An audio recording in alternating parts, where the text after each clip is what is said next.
Assalamualaikum warahmatullahi wabarakatuh. Perkenalkan, nama saya Fikri Hardiansyah dengan NIM 1904421060 dari kelas BKT 4A. Akuntansi clearing. Kali ini saya akan sedikit menjelaskan tentang pengertian clearing, peserta clearing, workat atau nota clearing, workat atau nota yang bukan clearing, jenis-jenis clearing, mekanisme clearing, dan prosedur akuntansi clearing.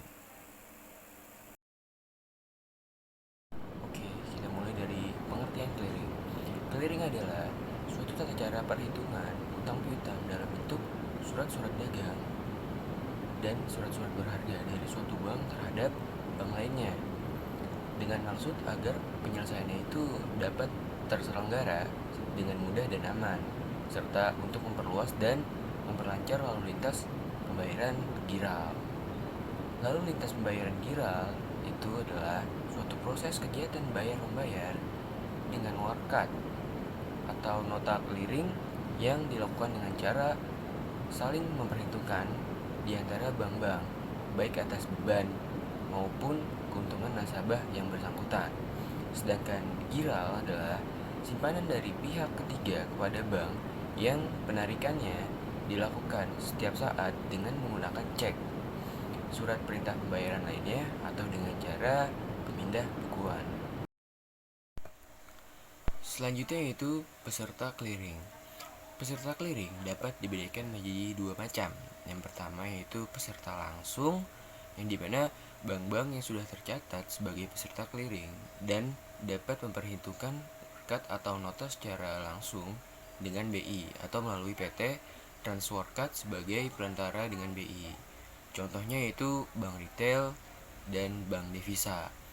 Sedangkan yang kedua itu peserta tidak langsung, yang dimana bank-bank yang belum terdaftar sebagai peserta clearing akan tetapi mengikuti kegiatan clearing melalui bank yang telah terdaftar sebagai peserta clearing.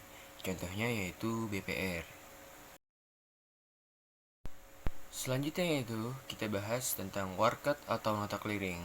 Workat atau nota clearing adalah alat atau sarana yang digunakan dalam lalu lintas pembayaran giral, yaitu surat berharga atau surat dagang seperti cek, biliet giro, wesel bank untuk transfer atau wesel unjuk, dan bukti-bukti penerimaan transfer dari bank-bank, nota kredit, dan yang terakhir itu surat-surat lainnya yang disetujui oleh penyelenggara atau yang disetujui oleh BI.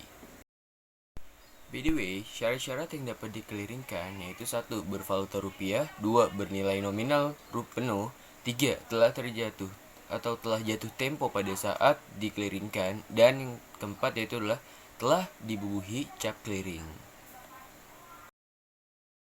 Selanjutnya itu adalah jenis-jenis workat clearing. Yang pertama itu workat debit keluar, yaitu workat bank lain yang disetorkan oleh nasabah sendiri untuk keuntungan rekening nasabah yang bersangkutan. Contoh, misalnya si Audrey, ini adalah nasabah Permata Semarang. Dia menerima pembayaran dari Ino, nasabah Bank Niaga Semarang, berupa cek. Nah, cek tersebut disetorkan oleh Audrey ke Bank Permata. Maka cek tersebut dapat dikatakan sebagai workat debit keluar. Nah, yang kedua yaitu ada workat debit masuk, yaitu workat yang diterima oleh suatu bank dari bank lain melalui Bank Indonesia atas workat atau cek bank sendiri yang ditarik oleh nasabah itu sendiri dan atas beban nasabah yang bersangkutan.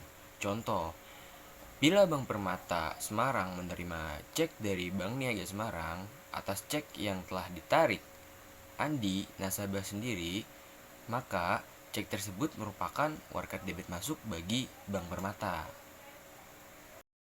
Nah, yang ketiga ada workat kredit keluar, yaitu workat dari nasabah sendiri untuk disetorkan kepada nasabah bank lain. Dan bank yang menyerahkan workat tersebut akan mengkreditkan rekening giro Bank Indonesia dan mendebit giro nasabah. Nah, yang keempat ada workat kredit masuk, yaitu workat yang diterima oleh suatu bank untuk keuntungan rekening nasabah bank tersebut. Dan bank yang menerima workat tersebut akan mendebit rekening giro Bank Indonesia dan mengkredit giro nasabah.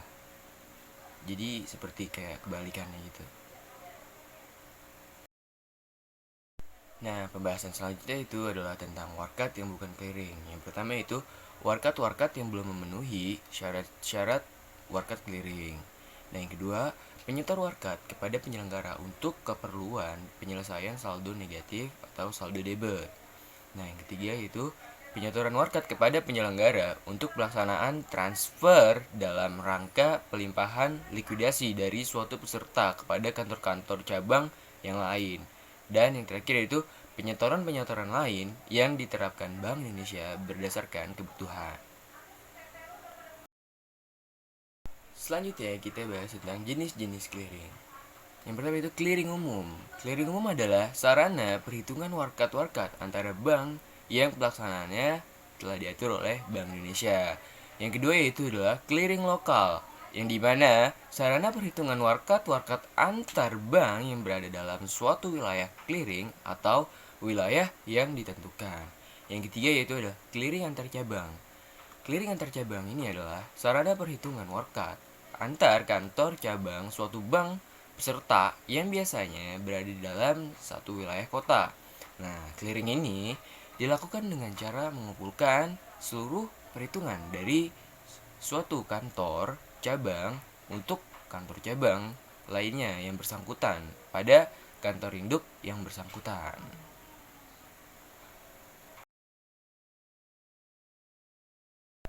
Nah, selanjutnya itu adalah mekanisme clearing dengan proses perpindahan dana secara manual, yang dimana penarikan cek atau pembayar ini menyerahkan cek ke penerima cek, dan penerima cek menyetorkan cek untuk dikeliringkan kepada bank penarik. Lalu bank penarik menyetorkan warkat clearing yang kepada Bank Indonesia, yang disebut itu debit keluar, dan Bank Indonesia menyetorkan warkat kepada bank tertarik atau yang disebut sebagai warkat debit masuk. Lalu bank tertarik ini mendebit rekening penarikan cek kepada si pembayar. Selain itu, bank tertarik ini juga melakukan otorisasi pendebitan pada Bank Indonesia. Lalu Bank Indonesia melakukan pengkreditan kepada bank penarik. Nah, selanjutnya itu clearing secara elektronik melalui Automated Clearing House atau yang disingkatnya sebagai ACH. Di sini yaitu bedanya adalah menggunakan Automatic Clearing House yaitu ACH sebagai otomasi perpindahan dana. Jadi Bank Indonesia di sini hanya memantau kegiatan clearing dan bisa disebut juga sih ini sebagai online clearing. Selanjutnya itu kita bahas tentang tolakan clearing.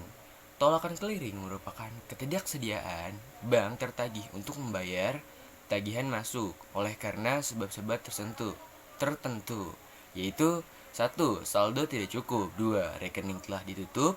3. Biaya materai belum dipenuhi. Dan yang keempat yaitu tanda tangan tidak cocok dengan spesimen. Yang kelima yaitu coretan tidak ditandatangani oleh penarik, dan yang keenam warkat tersebut sudah diblokir. Yang ketujuh jumlah angka dan huruf tidak sama. Yang ke-8 yaitu resi buku cek belum dikembalikan. Yang ke-9 yaitu tanggal efektif bilet giro belum aktif. Dan yang ke-10 yaitu tanda tangan meragukan.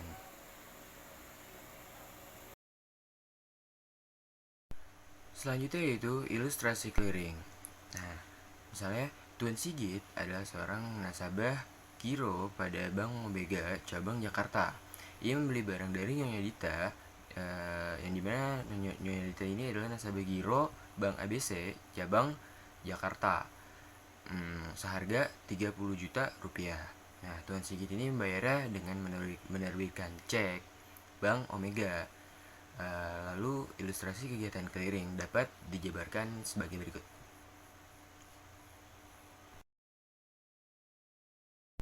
Nah, ini adalah proses clearingnya, yang dimana dalam suatu transaksi antara Tuan Sigit dan Nyonya Dita ini, Tuan Sigit menerbitkan cek yang diserahkan pada Nyonya Dita. Dan yang kedua yaitu Nyonya Dita merupakan nasabah Bank ABC cabang Jakarta. Ia menyerahkan cek kepada Bank ABC untuk dikeliringkan. Nah, proses yang ketiga yaitu adalah Bank ABC cabang Jakarta menyerahkan warkat tersebut kepada Bank Omega cabang Jakarta. Nah, dalam penyerahan ini dilakukan petugas bank yang mewakili bank tersebut melalui lembaga clearing, yaitu Bank Indonesia. Nah, proses yang keempat adalah Bank Omega cabang Jakarta melalui petugas clearing membawa pulang warkat dan memeriksa keabsahan atau kevalidan serta saldo nasabah. Bila segalanya benar dan saldo nasabah mencukupi, maka rekening Tuan Sigit pada Bank Omega cabang Jakarta akan didebit sebesar nilai yang tertera, yaitu 30 juta rupiah. Dan yang proses kelima itu adalah bila tidak ada tolakan, Bank Omega cabang Jakarta akan mengkreditkan rekening giro Bank ABC cabang Jakarta di Bank Indonesia. Dan proses yang keenam itu adalah Bank ABC cabang Jakarta memberitahu hasil clearingnya kepada Nyonya Dita, sekaligus mengkredit rekening Nyonya Dita sebesar nilai yang tertera. Nah, selanjutnya itu adalah pertemuan clearing. Clearing yang dilaksanakan tidak melalui Automated Clearing House atau ACH. Pertemuan clearing ini biasanya dilakukan sebanyak 2 kali. Pertama kali bertemu yaitu bank-bank yang terlibat dalam transaksi clearing akan saling menyerahkan warkat tersebut. Dan pada pertemuan kedua yaitu bank peserta clearing akan saling mengembalikan warkat apabila terjadinya penolakan. Nah, waktu pertemuan clearing biasanya diatur sebagai berikut. Senin sampai dengan Jumat, clearing 1 itu dimulai dari pukul 10.30 sampai 14.30 WIB. Dan clearing 2 itu dimulai pukul 13.00 sampai dengan 14.00 WIB atau jam 1 sampai jam 2 siang. Sedangkan pada hari Sabtu, clearing 1 itu dimulai pukul 10.00 sampai dengan 11.00 atau jam 10 sampai jam 11 pagi. Dan clearing 2 itu dimulai pada pukul jam 12.00 sampai 13.00 atau jam 12 sampai jam 1 siang. Nah, selanjutnya itu prosedur akuntansi clearing, yang dimana nota atau warkat debit dari nasabah yang masuk ataupun keluar itu dicatat dalam buku harian nasabah masing-masing. Kemudian disatukan di daftar clearing harian, lalu dibuat rekapitulasi pengeluarannya dan dibuat neraca clearingnya.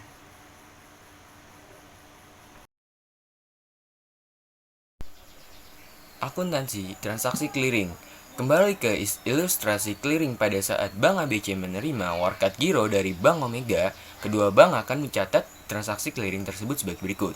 Pembukuan transaksi clearing ini dapat ditampung pada rekening sementara clearing atau langsung ke rekening giro pada Bank Indonesia.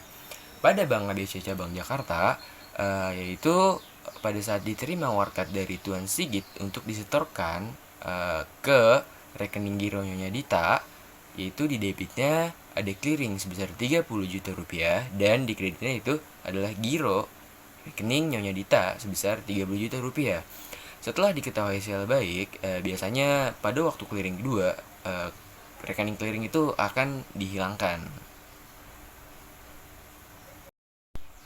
Yang dimana jurnalnya menjadi debitnya yaitu Bank Indonesia giro sebesar 30 juta rupiah dan kreditnya itu clearing sebesar 30 juta rupiah. Pada Bank Omega cabang Jakarta, pada saat menerima warkat, nasabahnya sendiri, si Tuan Sigit ini akan membebankan rekening Tuan Sigit dengan jurnal sebagai berikut. Di debitnya itu ada giro rekening Tuan Sigit sebesar 30 juta rupiah dan di kreditnya itu adalah Bank Indonesia giro sebesar 30 juta rupiah. Bank Omega dapat langsung mengkredit rekening giro pada Bank Indonesia karena cek tersebut adalah cek dari nasabahnya itu sendiri. Nah, mungkin ini adalah ilustrasi yang kedua. Apabila seorang nasabah Bank Omega cabang Jakarta menyerahkan sebuah warkat giro senilai 50 juta rupiah kepada bank untuk diserahkan kepada Grace. yaitu Grace adalah salah satu seorang nasabah Bank Lipo Cabang Jakarta. Oleh kedua bank akan dibukukan sebagai berikut. Pada Bank Omega Cabang Jakarta, yaitu pada saat menerima amanat dan warkat dari Tias itu dicatat sebagai berikut. Di debitnya itu ada giro rekening Tias sebesar 50 juta rupiah dan di kreditnya itu adalah Bank Indonesia giro sebesar 50 juta rupiah. Dan pada Bank Lipo Cabang Jakarta, yaitu pada saat menerima warkat setoran untuk menambah rekening Grace dilakukan sebagai berikut. Di debitnya itu adalah Bank Indonesia Giro sebesar 50 juta rupiah dan di kreditnya itu ada Giro rekening Grace sebesar 50 juta rupiah. Selanjutnya itu neraca clearing. Pada akhir hari clearing akan dibuatkan neraca clearing sebagai laporan akhir transaksi dari clearing. Sehingga PT Bank Omega itu mencatat kalah clearing sebesar 80 juta yang dimana dari warkat debit masuk Tuan Sigit sebesar 30 juta rupiah dan warkat kredit keluar Tias sebesar 50 juta sehingga mencapai keseimbangan yaitu 80 juta rupiah. Apabila dalam pembukuan transaksi clearing, Bank Omega selalu mempergunakan rekening sementara clearing dan pendebitan atau pengkreditan rekening giro pada Bank Indonesia dilaksanakan pada akhir hari clearing untuk mengetahui apakah bank menang atau kalah clearing. Maka kekalahan clearing di atas akan dibukukan sebagai berikut, yaitu di debit dicatat clearing sebesar 80 juta rupiah dan di kredit yaitu BI Bank Indonesia Giro sebesar 80 juta rupiah.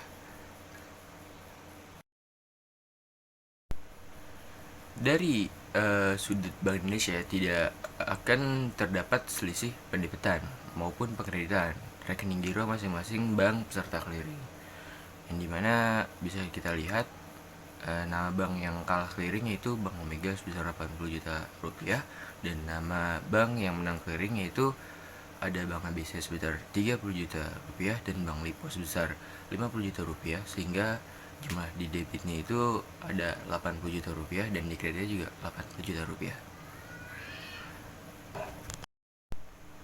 Selanjutnya, untuk mencatat transaksi hasil clearing di atas oleh Bank Indonesia akan dibukukan sebagai berikut.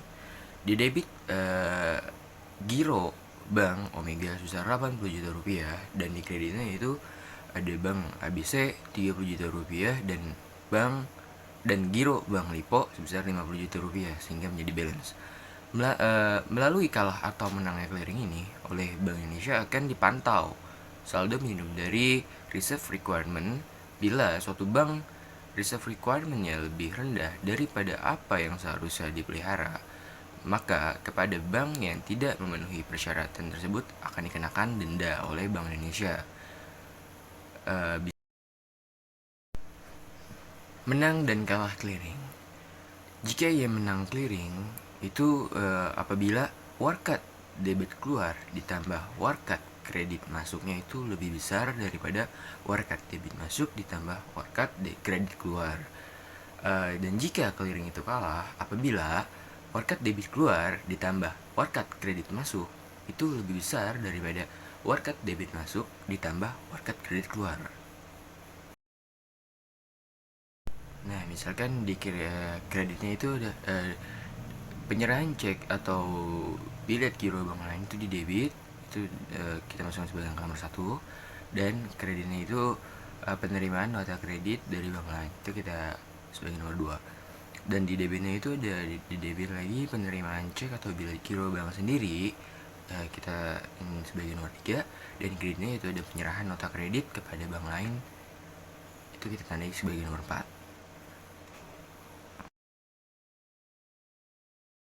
Nah, ilustrasinya itu jika ia menang clearing apabila yang tadi angka 1 itu ditambah nomor 2 itu lebih besar dari yang tadi 3 ditambah nomor 4. Apabila ia kalah berarti yang 1 ditambah 2 tadi itu lebih kecil atau lebih rendah daripada 3 ditambah 4. Atau jika jumlah debit lebih besar dari kredit sama dengan kalah clearing. Dan jika debit lebih kecil daripada kredit itu disebut menang clearing. Misalkan Pada tanggal 1 Mei 2007, Bank Mega menyerahkan cek atau bilet giro ke bank lain sebesar 250 juta rupiah dan menerima cek atau bilet giro ke bank sendiri dari bank lain itu sebesar 300 juta rupiah dan menyerahkan CN untuk bank lain ya kan sebesar 100 juta rupiah dan menerima CN dari bank lain itu sebesar 50 juta rupiah. Maka neraca clearing pada tanggal 1 Mei 2007 yaitu adalah kreditnya ini ya kan di debitnya 250 juta rupiah dan di kredit 50 juta rupiah dan di debit sebelah kanannya itu di debitnya 300 juta rupiah dan kreditnya 100 juta rupiah. Total kredit sama dengan 250 juta rupiah ditambah 50 juta rupiah sama dengan 300 juta rupiah. Sedangkan total debitnya itu 300 juta rupiah ditambah 100 juta rupiah sama dengan 400 juta rupiah. Maka pada tanggal 1 Mei 2007, Bank Mega mengalami kalah clearing sebesar 100 juta rupiah.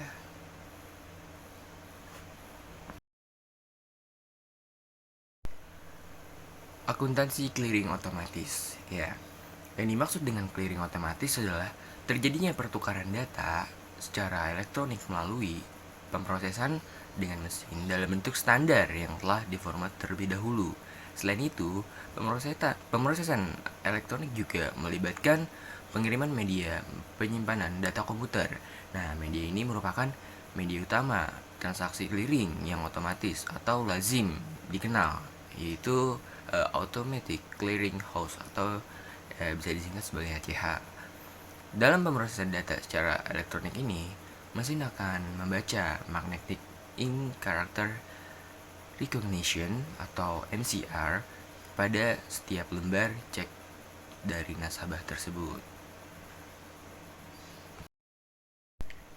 Ya, keuntungan clearing otomatis. Ya, jadi di sini ada beberapa keuntungan dari ACH tersebut ini nih. Karakteristik dan keuntungannya.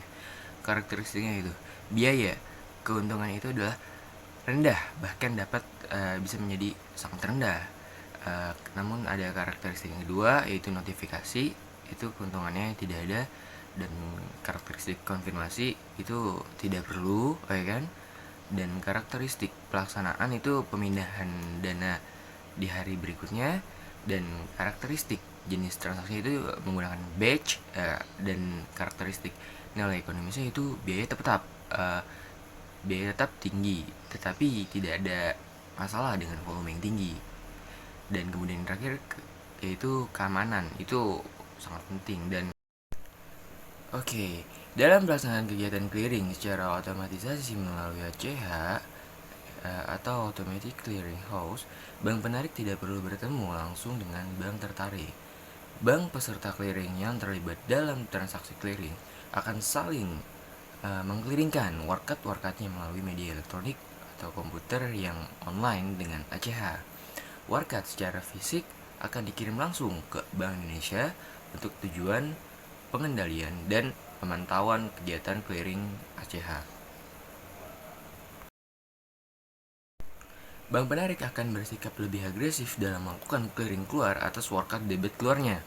Bank penarik bersikap mempercepat atau accelerate penarikan dana dari warkat clearing karena harus memperhitungkan jumlah hari atau jam pengendapan dana clearing tersebut. Bank penarik tidak akan membiarkan dananya menggugur saat belum tertarik walau sehari. Bank tertarik akan bersikap pasif, tidak akan juga mempersalahkan kapan bank tertarik akan melakukan clearing tersebut. Jadi di sini ada sedikit perbedaan antara bank penarik dan bank tertarik. Terima kasih atas perhatiannya. Kurang lebihnya mohon maaf. Semoga apa yang saya jelaskan itu bermanfaat bagi kita semua. Amin. Wabillahi taufiq wal hidayah. Wassalamualaikum warahmatullahi wabarakatuh.